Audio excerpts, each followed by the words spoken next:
كتير بنسمع عن القائد العسكري اللي ذكره جميع المؤرخين بأنه القائد الأسوأ على الإطلاق. كان ملقب بالداهية المتجبر، فأمر بهدم الكعبة المشرفة عشان يجبر عبد الله بن الزبير على الخروج منها. وبالفعل نجح في اللي فشل أبرهة الحبشي إنه يعمله في يوم من الأيام. اسمه موجود في حكايات ألف ليلة وليلة، وكمان في التراث الشعبي والسير. الشاعر الفصيح والقائد المقدام والمتباهي والفخور بسفكه للدماء أهالي الشعب العراقي من أكتر من 1000 سنة لما قال فيهم خطبته المشهورة: يا أهل العراق، يا أهل النفاق والشقاق ومساوئ الأخلاق، إني لأرى رؤوسا قد أينعت وحان وقت قطافها. ففضلوا يلعنوه حتى الآن كل ما يفتكروا سيرته. المجرم اللي ذبح وصلب ابن السيدة أسماء بنت أبي بكر وأرسل إليها يهددها: إما لتأتين أو لأبعثنا من يسحبك بقرونك.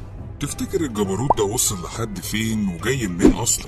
قبل ما نبدأ كلامنا عن الحجاج بن يوسف الثقفي، ما تنساش الاشتراك في القناة ولايك للفيديو عشان يوصلك كل جديد.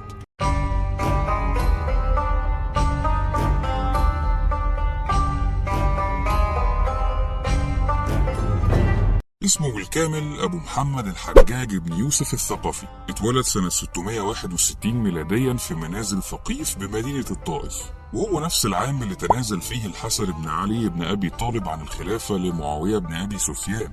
وأثناء طفولته تعلم القرآن والحديث والفصاحة وأساليب البلاغة، وفي بداية شبابه اشتغل معلم صبيان مع والده، فكان بيشرح للمراهقين القرآن والحديث ويفقههم في الدين.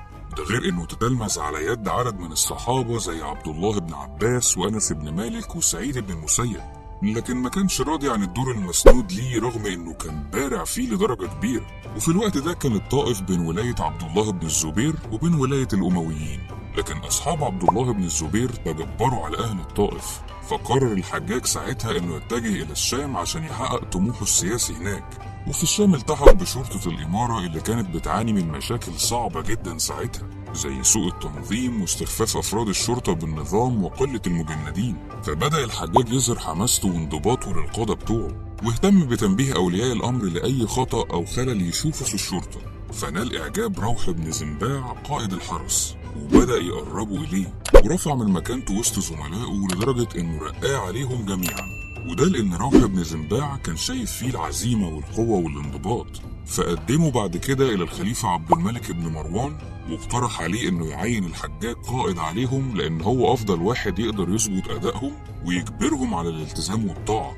وبالفعل اتحسنت سلوكيات الجنود كلهم ما عدا فرقة روح بن زنباع. فاتجه إليهم الحجاج أحد الأيام وهم بياكلوا الغدا بتاعهم، وأمرهم بالانتهاء حالا ونبه عليهم إنهم ما ياكلوش تاني أثناء شغلهم.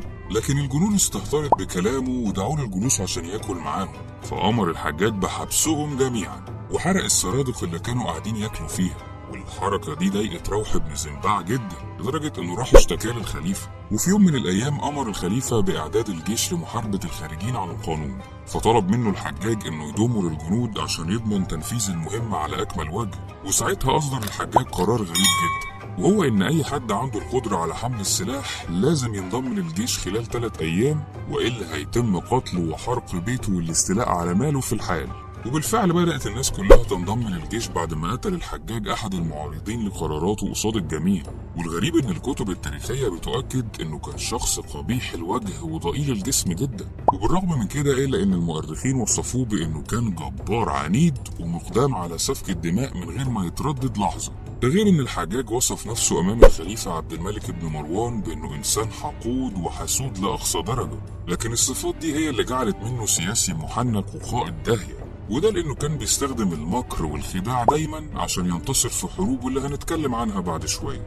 لكن دلوقتي خليني أحكي لك عن آراء المؤرخين فيه المشهود ليهم بالثقة، زي مثلا الإمام الذهبي اللي قال عنه: لقد أهلكه الله في رمضان سنة 95 هجريا، وكان ظلوما جبارا سافكا للدماء، فنسبه ولا نحبه بل نبغضه في الله. أما الجصاص فذكر الحجاج في أحد كتبه وقال عنه: لم يكن في العرب ولا آل مروان أظلم ولا أكفر ولا أفجر من عبد الملك، وهذا لم يكن في أعماله أكثر ولا أظلم ولا أفجر من الحجاج بن يوسف الثقفي. أما المؤرخ ابن كثير فقال عنه هو بيتناول سيرته الذاتية: كان ناصبيا يبغض عليا وشيعته في حب آل مروان بن أمية، وكان جبارا عنيدا متسرعا في سفك الدماء، وكان في سيفه الهلاك والظلم. واتكلم عنه الإمام الحسن البصري وذكر بعض من أحداثه في أحد كتبه وقال: إن الحجاج عذاب الله، فلا تدفعوا عذاب الله بأيديكم، ولكن عليكم بالاستكانة والتضرع. طب ليه كل ده؟ ليه اجتمع المؤرخين والباحثين على إنه شيطان ماشي على الأرض؟ ليه دايما كانوا بيوصفوه بأبشع الألفاظ والعبارات، وذكروه بأسوأ الكلمات في كتبهم، رغم إنهم أقروا بحبه وتعظيمه للقرآن الكريم؟ قبل ما أجاوبك على السؤال ده، خليني الأول أحكي لك عن بعض جرائمه في حق المسلمين اللي وصفهم بالكافرين. في عام 692 ميلاديا والموافق 73 هجريا، قرر الخليفة عبد الملك بن مروان إنه يتخلص من عبد الله بن الزبير عشان رفض يبايع يزيد بن معاوية كخليفة للمسلمين، وأرسل له جيش ضخم وعين على راسه القائد الحجاج بن يوسف. وبالفعل اتحرك الحجاج بجيش ضخم عشان يحاصر عبد الله بن الزبير في البيت الحرام، وساعتها ضرب الكعبة بالمنجنيق لغاية ما هدمها، وأذل المصلين هناك عشان يقتل عبد الله بن الزبير، وما عملش احترام خالص لحرمانية وقدسية المكان ده. والواقعة دي مذكورة في المجلد الثامن من كتاب البداية والنهاية للمؤرخ ابن كثير، واتكلم عنها كمان الإمام الذهبي في كتبه. الحجاج ساعتها كان معاه 5 مجانيق، فأمر جنود الحبشة بتعميرها، وفضل يمطر الكعبة المشرفة بالحجارة التقيلة لغاية ما اتهدمت تقريبا، ومات وقتها عدد كبير جدا من المصلين. ده غير انه منع عنهم الاكل والشرب عشان يجبرهم يخرجوا. ورغم انه وعد المستسلمين منهم بالامان، الا ان عبد الله بن الزبير صمم على المقاومة لاخر نفس، ومات في المعركة دي بعد ما اتهدت اجزاء كبيرة من الكعبة على راسه. الغريب ان الحجاج وقتها امر بصلبه، وارسل الى والدته السيدة اسماء بنت ابي بكر عشان تيجي تشوفه، فرفضت انها تيجي وتشوف ابنها متعلق كده. وساعتها ارسل الحجاج تاني ليها وقال: اما لتأتين او لابعثنا من يسحبك بقرونك. فكانت اجابتها ثابتة ورفضت انها تيجي برضه، وقالت له: والله لا اتيك حتى تبعث الي من يسحبني بقروني. وساعتها راح الحجاج لغاية عندها وقال لها: ان ابنك الحد في هذا البيت، وان الله قد اذاقه من عذاب اليم. فكذبته واكدت ان ابنها كان مؤمن وبار بوالديه. وبعدها عينوا عبد الملك بن مروان على ولاية مكة واهلها، بالاضافة الى مدينة الطائف تكريما ومكافأة ليه. لكن ما استمرش في الولاية لفترة طويلة، وده لانه اتعزل بعدها ب2 من كتر الشكاوي اللي كانت بتتقدم فيه. وتعين ساعتها على ولاية العراق لشيوع الاضطرابات فيها وكثرة الفساد في تولي المناصب، بالإضافة لتقاعس أهلها عن المشاركة في الجهاد. واستمر هناك لمدة 20 سنة لغاية ما مات.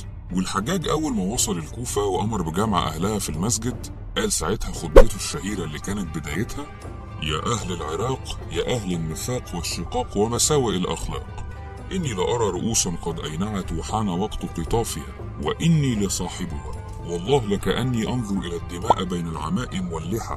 لقد كنت أدعو الله أن يبتليكم بي، ولقد سقط مني البارحة صوتي الذي أؤدبكم به، فاتخذت سيفي مكانه. والله لآخذن صغيركم بكبيركم، وحركم بعبدكم، ثم لأرصعنكم رصع الحداد الحديدة والخباز العجين. وبعد ما أهانهم وهو بيعتلي المنبر في المسجد، صرح في خطبته سياسته الشديدة والقاسية اللي ناوي يحكمهم بيها، وبين كمان شخصيته.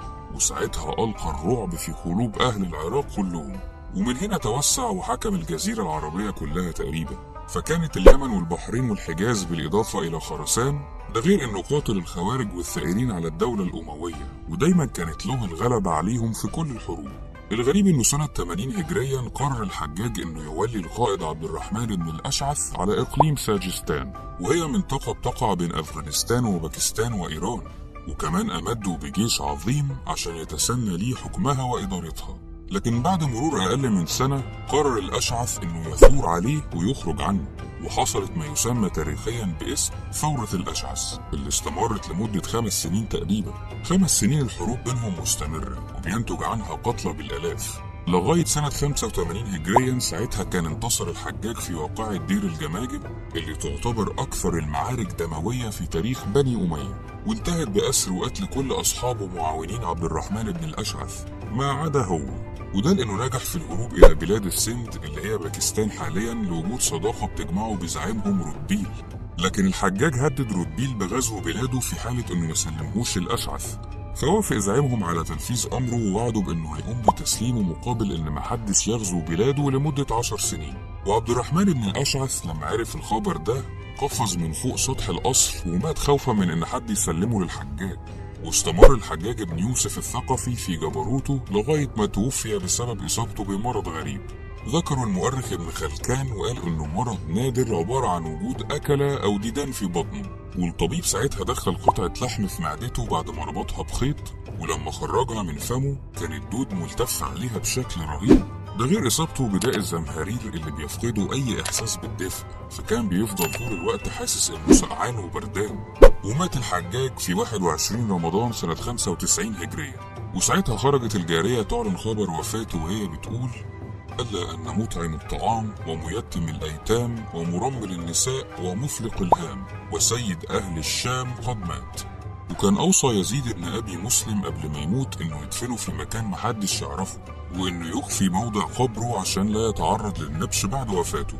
ومن ضمن بنود وصيته قال: بسم الله الرحمن الرحيم، هذا ما أوصى به الحجاج بن يوسف، أوصي بأنه يشهد أن لا إله إلا الله وحده لا شريك له، وأن محمدا عبده ورسوله، وأنه لا يعرف إلا طاعة الوليد بن عبد الملك، عليها يحيى وعليها يموت وعليها يبعث.